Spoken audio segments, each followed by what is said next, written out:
মোৰতো সোমাবলৈ ভয়ে লাগিছে। তো হেল্ল' গাইজ, কি খবৰ?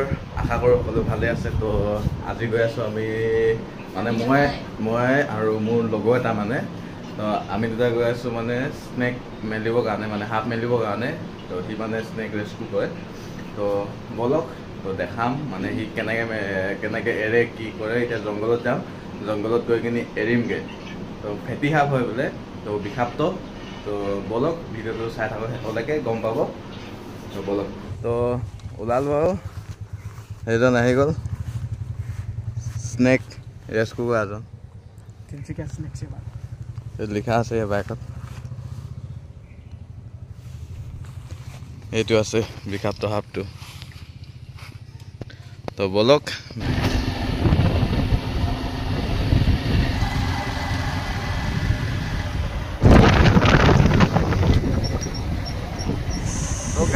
ফাইনেলি পাই গ'লো আমি এতিয়া, মানে য'ত আমি ৰিলিজ দিম মানে সাপটো।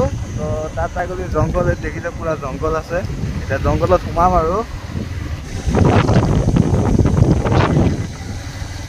তো গাইজ ফাইনেলি পাই গ'লোহি জংঘল। এইটো চাওক, পুৰা জংঘল এৰিয়া।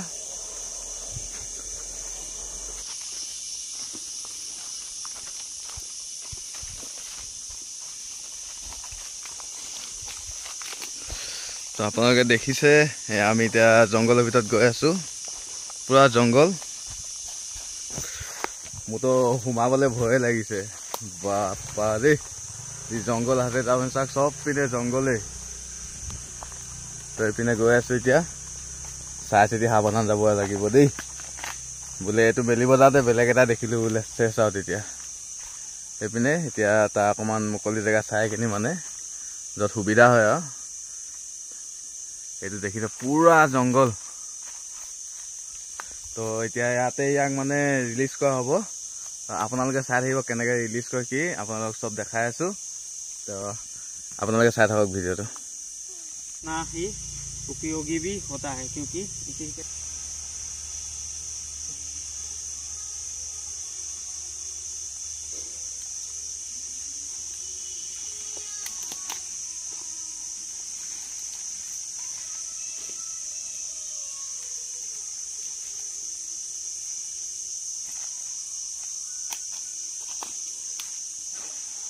तो ये द्वारमारा का मोनोकोलेट कोबरा, जिसे अभी हम रिलीज करने वाले हैं।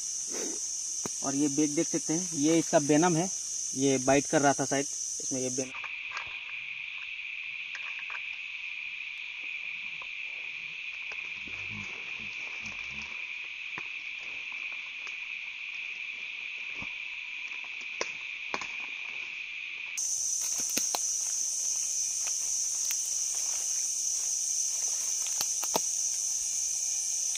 পুৰা ফাষ্ট গুচি গ'ল ন।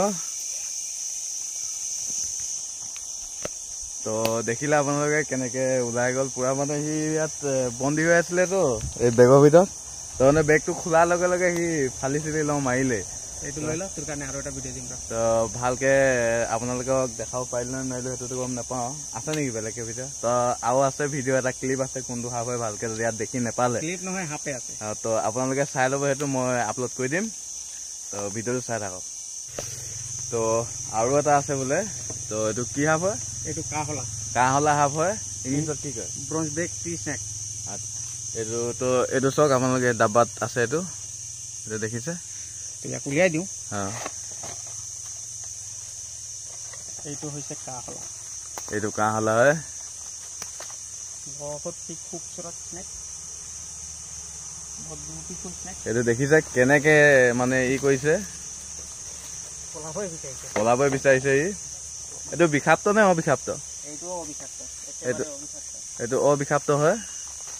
তো এইটো বিষ নাথাকে, এইটো মানে গছৰ ওপৰত থাকে, মানে গছে চছে উঠি থাকে, লিকলিকিয়া। এইটো দেখিছে, এইটো চাওক, এইটো কয় কাহলা, ইংলিছত ব্ৰঞ্জ বেক ট্ৰী স্নেক। এইটো খালি গছতে থাকে ন? বগালে। অঁ, গছৰ ডালে চালে বগাই মেলি থাকে ই। বেছিভাগ গছৰ ওপৰত থাকে। বহুত মানুহে কয় উৰণীয়া সাপ, উৰি আহি পিনে খুটে বুলি ভাবে, কিন্তু একেবাৰে অবিষাক্ত সাপ হয়। উৰি পিনে একো নাহে, একদম নন ভেনামাছ স্নেক হয়। আৰু আমাৰ এনভাইৰনমেণ্টৰ কাৰণে বহুত উপযোগী সাপ হয়। এইকেইটা সাপক বচাই ৰাখিব লাগে যাতে কোনো ধৰণৰ ক্ষতি নহয়, কিয়নো আমিও অক্সিজেন লাগে আমাক জীয়াই থাকিবলৈ, আৰু ইহঁতি অক্সিজেন প্ৰডিউচ কৰোঁতে বহুত সহায় কৰে। আৰু লগতে আপোনাৰ খাদ্য বচাওঁতেও খাদ্যটো ইহঁতৰ বহুত ডাঙৰ ভূমিকা আছে, কিয়নো নিগনিয়ে যিখিনি খাদ্য আমাৰ অনিষ্ট কৰে তাৰে 21% খাদ্য ইহঁতি সংৰক্ষণ কৰি পিনে ৰাখিবলৈ মানুহৰ কাৰণে সহায় কৰে। তাৰপিছতে মেডিচিনতো ইহঁতৰ বেনাম বহুত ইউজ হয়। বহুত ডাঙৰ ডাঙৰ বেমাৰৰ কাৰণে ইয়াৰ বেনাম দি পিনে মেডিচিন বনোৱা হয়। সেইকাৰণে বচাই পিনে ৰাখিব লাগে আৰু বচাই ৰাখিব। তো আজি এটা কথা গম পালোঁ। আগতে ভাবিছিলোঁ মানে এতিয়ালৈকে বৰ্তমানলৈকে ভাবিছিলোঁ উৰণীয়া সাপনো কি বস্তু। চবে কয় উৰি আহে সাপটো, উৰণীয়া সাপ খুটিব চাবি এনতে। তো মানে এইবিলাক চব অন্ধবিশ্বাস বুলি ক'ব লাগে। তো মানে এতিয়া যদি আপোনাক কিবা সাপে খুটিলে মানে এইবিলাক তন্ত্ৰ মন্ত্ৰ কিবা কিবি সেইবোৰত মানে গৈ কিনি লাভ নাই। সেইবোৰত যোৱা মানে আৰু তন্ত্ৰ মন্ত্ৰ এইবোৰত যোৱা মানে আপুনি গ'ল আৰু মানে। তো সেইটো কাৰণে চিধা মানে মেডিকেল যাব, মেডিকেল গৈ মানে তাতকৈ বেষ্ট মানে একো অপশ্যন নাই আৰু। মানে তন্ত্ৰ মন্ত্ৰটো মানে এনেকুৱা হয়, আমি কথা এষাৰ কওঁ নাই, কিছুমান কথাত উদাহৰণ দিওঁ নাই, লোহা কাটে বুলি। তো ঠিক সেইধৰণে আছে, সাপৰ বিষক সাপৰ বিষেই কাটে।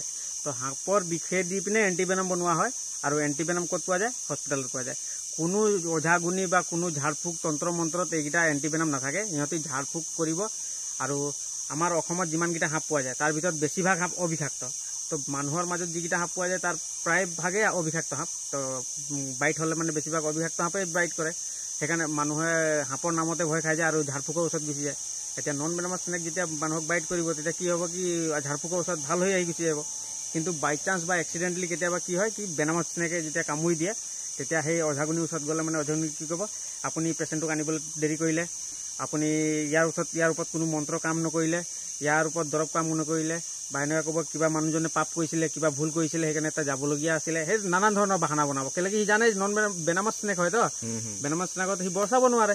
সেইকাৰণে নিজকে বচাবৰ কাৰণে সি নানান ধৰণৰ এনেকুৱা মানে জাল গাঁঠি দিব যে মানুহকেইটা তাত ভ্ৰমিত হৈ যায় মানে আচলতে। তো সেইকাৰণে অঝাগুনিৰ দোকান সেইকাৰণে চলি আছে কি বেছিভাগ নন বেনামাছ স্নেক। 10টা মানুহক যদি সাপে খুটিছে তাত যদি এটা মানুহক বেনামাছ কামুৰিছে, 9টা মানুহতো নন বেনামাছ। তো সিহঁতি ভাল হৈ আহিব অলৰেডি, আৰু 9টা মানুহে প্ৰচাৰ কৰিব যে নাই ভাল হৈ আহিছোঁ। তো এটা মানুহ মৰি গ'ল, কিন্তু ৰিয়েলিটিতে এটাই মানুহকে বেনামাছ সাপে কামুৰিছিলে, অবিষাক্ত আছিলে। তো সিহঁতি অলৰেডি বাচিবলগীয়া আছিলে, কিন্তু সিহঁতি কি ক'ব, আমি বেজৰ কাৰণে বাচি আহিছোঁ। এইটো চব বাহানাবাজি হয়। সেইটো কাৰণে সাৱধান, সদায় হুঁচিয়াৰ একদম। মানে সাপে যেতিয়া বাইট কৰিব চিধা মেডিকেল যাব, ওচৰত যোনটো হস্পিটেল আছে তালৈ যাব। তাত গৈ কিনে আপোনালোকে মানে এইবিলাক বেজি চেজি লৈ মেলি চব ঠিক আছে। আৰু যিমান পাৰে ভিডিঅ'টো শ্বেয়াৰ কৰিব যাতে চবেই এইটো জানকাৰীটো চবেই পায়, মানে যে চবেই সজাগ হয়। তো আজিলৈ ভিডিঅ'টো ইমানেই। আকৌ লগ পাম নতুন এটা ভিডিঅ'ত। তো আজিলৈ বাই বাই।